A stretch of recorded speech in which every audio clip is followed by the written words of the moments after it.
So, I mean, I certainly want to leave the door open to those groups, but put the challenge out there of putting in the effort to organize yourself to the point where you've got a board that that says something that represents a broad swath of the community, but that you've also got something more than aspirational fundraising, but that you've got some people that would seem to be donors, and that you can raise $3 to $5 million. That's probably a bigger number than we think to actually get done. So that's my. If I may short quickly, I mean that's a perfect contrasted study between the CPLF project and the Rio Park project, the Bridge to Everywhere project, and this one, which again is even a little bit of our time is a capacity drain. And again, my instructions from you was to push back, and this is why I'd like to push back on very politely. So Mike, do you want us to speak? I think there are others too. Get started.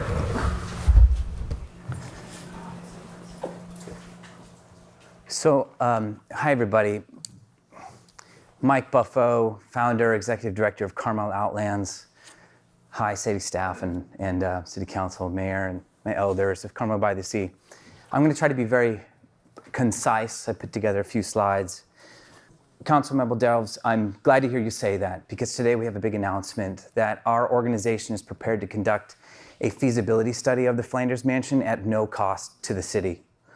We're seeking just 2 days of access to the property for our contractors to come in and take measurements and provide a professional assessment. We're not requesting any lease approval or a commitment of a special use for the property or selection of our organization to be the developer of the property at all. The findings will be owned by the city, and our goal is to gather accurate data so that you can make an informed decision whether it's an RFP or sell it or whatever you choose to do. This offer is time sensitive. Our contractors are available for the next 60 days only to commence this study, and beyond this period, their availability cannot be assured. So once granted access, it'll take us 4 months to compile the feasibility study and present a comprehensive report to the city. We're going to do 3D scans, photos, videos, and all of this will be owned and delivered to the city and made public, equipping you with the data that you need. So by acting today, we can provide you with the comprehensive data by the end of July 2025. Okay, next slide. The feasibility study is funded entirely by local contractors who believe in preserving this historic state.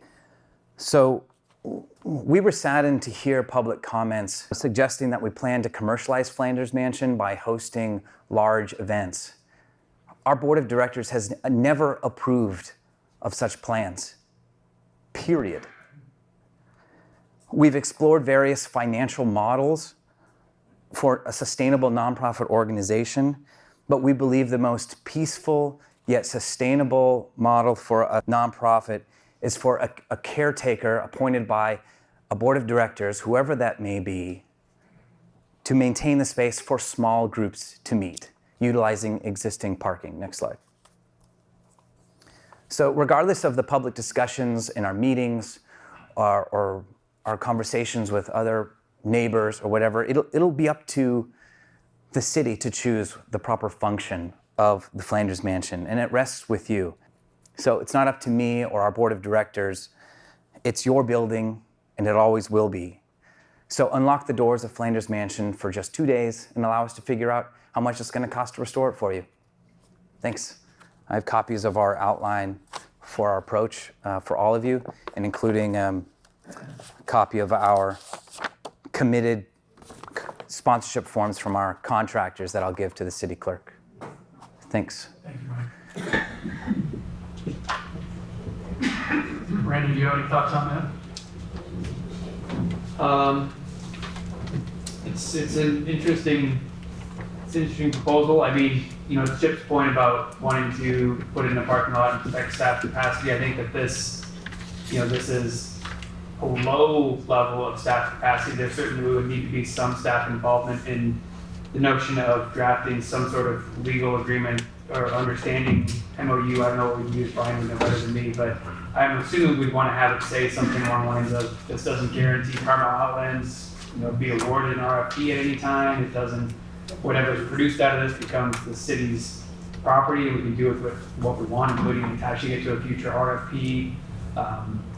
Maybe some indemnities for having people go around and do certain things to the building. So there'd be some capacity for staff involved in it. Certainly on the lower end though of that. Yeah, I think, we talked, one of the items we have on our suggested priorities list, the staff suggested is an assessment of all of our facilities across the entire city. So, this is one of those buildings that we have. If that's something that the council wants to work on now, then this may be a way to start that. I don't know. But it certainly isn't a zero staff capacity item. I think that's, I would say minimum is more representative of what the reality is. Could be low hanging fruit that would just let us know what we have there and the liabilities and the potential benefits. Plus also give all the groups that are interested in doing something, including private residents, how much money it's going to cost to get it to a point of living. I don't know. Discussion? I think I prefer to Chip's point, having a cleaner, let's just not open Pandora's box this year. I actually really want to solve the Flanders issue during my time on the council, but we have a lot of really big stuff that we're dealing with this year. The police station, the library, addresses. And I think those things are going to suck up a lot of oxygen and a ton of staff time. And even though some of those are construction projects, after you get past, the first bit where you're putting all the legal agreements together, I think that'll really slack it off, next year. And so I just think when I look at what's on the agenda for some of these big ticket items for this year, I just don't see it. And I just don't think that opening the door makes a lot of sense. I think the reality is the city would want to do its own independent investigation, and we wouldn't be relying on, an investigation that in some way might be slanted. Like I just think we can shut the door for this year and then take it up next year. I definitely agree. I agree with Chip. I agree with and Hans. I agree with you as well on this. It's not a high priority. We have so many other major things that we absolutely need to focus on. Furthermore, I think we need to also consider the residents that live in that area, and they have concerns, and they're concerned about the impacts for sure. And I also think combined with that, we should get a real estate appraisal, and it's just a matter of, there's so many real estate agents in this area that we could ask them to do that for the city. And I think any sort of project, as Hans just mentioned, if we're going to evaluate the building and look at construction costs, the city needs to do that. We need an unbiased decision on those items. So I would definitely put this one aside for this year. I did have a homework assignment from Ms. Gramoff, and it was to find out how much it would cost to appraise Flanders. It was, and Emily came up with, she talked to some appraisers, $2,000 to have the property appraised. Thank you, I appreciate that. Okay. Are we still on public comment? Because I have a hand raised on Zoom and I think other people. Yes. I mean, it's a sort of important thing, because we're basically telling the groups that are interested in doing something that they're going to have to wait at least a year.